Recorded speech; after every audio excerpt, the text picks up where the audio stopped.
October 15th, 2025. The market opens and immediately starts bleeding. By noon, the S&P is down over 2%. Every finance influencer on TikTok is screaming the same three words: buy the dip. Claire saw it coming. She'd been watching the Fed minutes. She saw the earnings misses piling up. She knew this was the moment patient investors dream about. Maya saw it too. Both of these women were right. Both of them sat there knowing this was a generational buying opportunity. Claire logged into her bank account. She saw a number that made her exhale: $25,047. She transferred money to her brokerage and bought the dip while making dinner. Maya logged into her bank account. She saw $211 and she cried. Not because she was dumb, not because she didn't understand the market, but because she had done everything the gurus told her to do. She had invested every spare dollar, she was efficient, she was optimized, and now she was sitting on the sidelines of the biggest buying opportunity in 18 months, watching other people get rich off the panic she predicted. Knowledge without liquidity isn't power. It's just a cruel form of torture. Maya couldn't afford to be right, and that single difference, the difference between Claire's $25,000 and Maya's $211, is the only reason Claire is looking at beach house listings right now, while Maya is canceling her Netflix subscription. And here's what nobody in the financial media will tell you about cash. In this video, I'm going to walk you through the exact 6-month timeline of Claire and Maya. We're going to look at their actual bank balances, their brokerage statements, and the 3 specific moments where Maya's lack of cash didn't just cost her returns, it cost her dignity, her sleep, and eventually her freedom. By the end, you're going to understand the liquidity trap that the financial services industry has deliberately designed to keep you asset-rich and cash-poor. Because a panicked investor who has to sell at the bottom, that's not a bug in their system, that's lunch. And look, I need you to know I'm not standing up here judging Maya. I was Maya. I was the girl who had $52,000 in a Roth IRA and had to borrow $400 from my mom to fix my car because I couldn't touch a single dollar of my wealth without paying a penalty that made me want to vomit.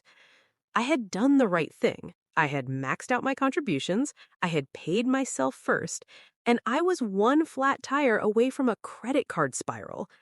My husband looked at me one night and said, "We're worth more on paper than we've ever been. So why do I feel like we're drowning?" That question changed everything.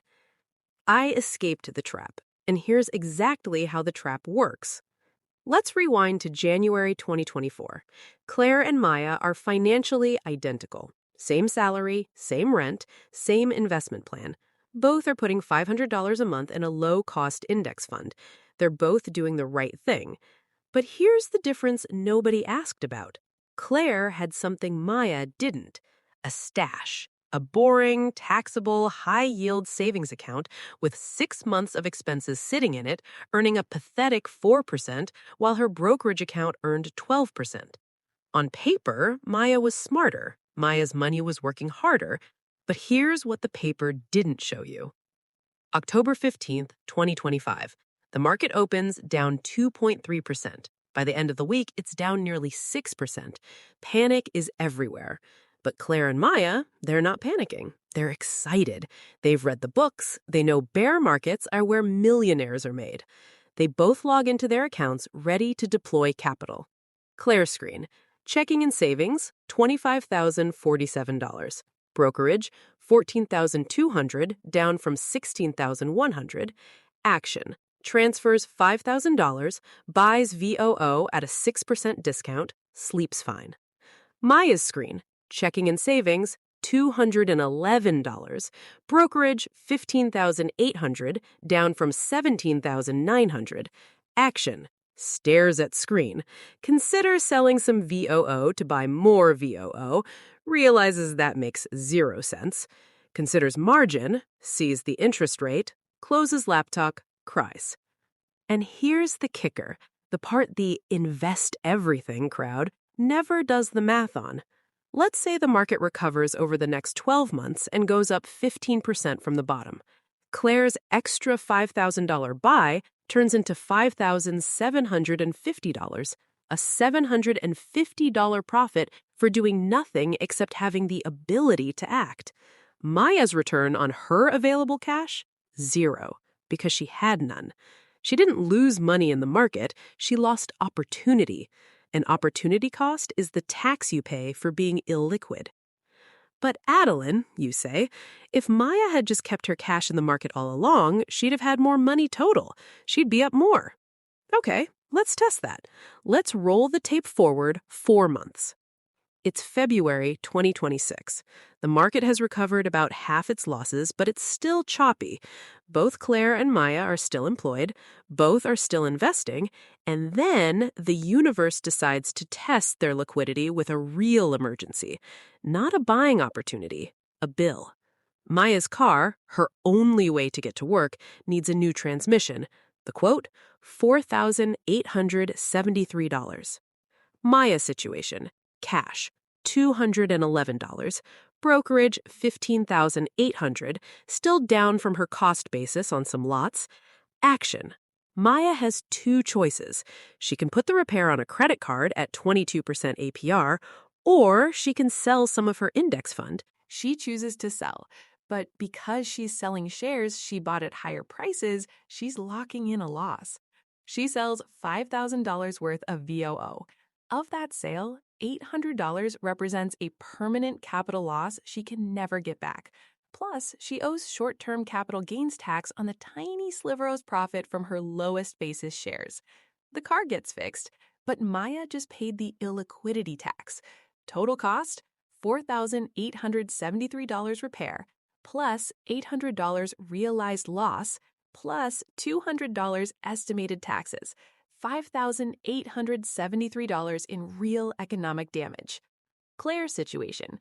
Cash, $25,000. Well, now $20,000 after the dip buy. Brokerage, untouched. Action, Claire writes a check from her cash account. She doesn't sell a single share. She doesn't realize a single loss. Her investments continue compounding uninterrupted. The car gets fixed. Total cost, $4,873. Same problem, same income, same net worth on January 1st. Claire paid $4,873. Maya paid nearly $6,000 for the exact same transmission. And the financial industry calls Claire's cash dead weight. Dead weight that just saved her $1,000 and kept her investments intact. That's not dead weight, that's body armor. But wait, it gets worse. Because the real graveyard isn't transmission repairs, it's layoffs. April 2026, the company both Claire and Maya work for announces a strategic realignment. Translation, 15% of the workforce is gone by Friday. Claire and Maya both get the call. Same severance package, 4 weeks pay. Same job market, tight, competitive, lots of applicants. Maya's April 2026 balance sheet. Cash, $211. She rebuilt a tiny bit after the transmission, but not much. Brokerage, $13,200. Down from peak, still some unrealized losses. Monthly expenses, $3,800. Runway, 4 weeks of severance. After that, she has to start liquidating her brokerage account monthly just to pay rent. Every withdrawal is a taxable event. Every withdrawal is a potential sale at a loss. She's not investing anymore. She's cannibalizing her future self to feed her present self. She takes the first job she's offered, a $12,000 pay cut, just to stop the bleeding. Claire's April 2026 balance sheet. Cash, $19,000. After transmission and dip buys, still plenty. Brokerage, $14,500. Untouched, compounding. Monthly expenses, $3,800. Runway, severance plus cash equals 6+ months of full expenses without touching a single share. Action. Clara takes a week to breathe. She networks without desperation. She negotiates her next offer because she can afford to walk away. She lands a job with a $9,000 raise 3 months later. Her investments? They never knew she was unemployed. Same layoff, same resume. Claire ended the year with a higher salary and an intact portfolio. Maya ended the year with a lower salary, a depleted portfolio, and $1,000 in realized losses she can never recover. The market didn't do this to Maya. The layoff didn't do this to Maya. Illiquidity did this to Maya. The inability to move, to pivot, to breathe, that's what stole her future. Now, before I reveal the exact system Claire used to build her cash buffer, and I'm talking about the specific, actionable steps that don't involve eating rice and beans for 3 years, I need to show you something first. I need to show you the graveyard. This is the graveyard of people who ignored the buffer. They're not stupid people. They're people who listened to the cash is trash mantra. They're people who had 6-figure 401ks and 0-figure checking accounts. They're the people who funded your dip buys, because when they panic sold their shares at a loss to cover an emergency, who bought those shares? Cash holders, people like Claire, people who had the liquidity to be patient while others were forced to be desperate. But here's the thing. Building a cash buffer feels impossible when you're already stretched thin, and the advice you hear, just save 6 months of expenses, is mathematically insulting when 6 months of expenses is $25,000 and you're saving $200 a month. That's not advice, that's a taunt. So in the next segment, I'm going to show you the actual way to build Claire's buffer without giving up your life, and it has nothing to do with cutting lattes. Welcome back. Here is the escape route, and I'm going to give it to you in 3 phases that don't require you to earn more money. They require you to see the money you already have differently. Phase 1, the $1,000 scorched earth. Stop investing. Yes, I said it. Pause the $500 monthly VOO buy. Pause the 401k contribution above the match for exactly as long as it takes to get $1,000 in a separate, slightly annoying to access savings account. Not $10,000, not 6 months, $1,000. Why? Because $1,000 covers 90% of the emergencies that force people to sell investments. The car battery, the urgent care copay, the plumber. It's not your forever fund, it's your stop the bleeding fund. Maya didn't have this. Claire did. Phase 2, the investment pause math they don't want you to do. The financial industry hates this because it means less money under management. But here's the actual math. If you pause investing for 6 months to build a cash buffer, you're losing maybe 8% annual returns on a few $1,000s. That's maybe $200 in foregone gains. Compare that to Maya's $1,000 illiquidity tax from selling at the wrong time. Compare that to the $12,000 pay cut she took because she couldn't negotiate. The math isn't close. The buffer always wins. Phase 3, the reframe that saved my sanity. I used to look at my cash balance and feel guilty, like I was failing at capitalism. Then my husband said something that rewired my brain. He said, stop thinking of it as cash. Think of it as a call option on your own life. Cash is the right, but not the obligation, to quit a toxic job. Cash is the right but not the obligation to buy the dip. Cash is the right but not the obligation to tell a lowball salary offer to pound sand. You can't price that in a spreadsheet, but Maya can tell you exactly what it costs not to have it.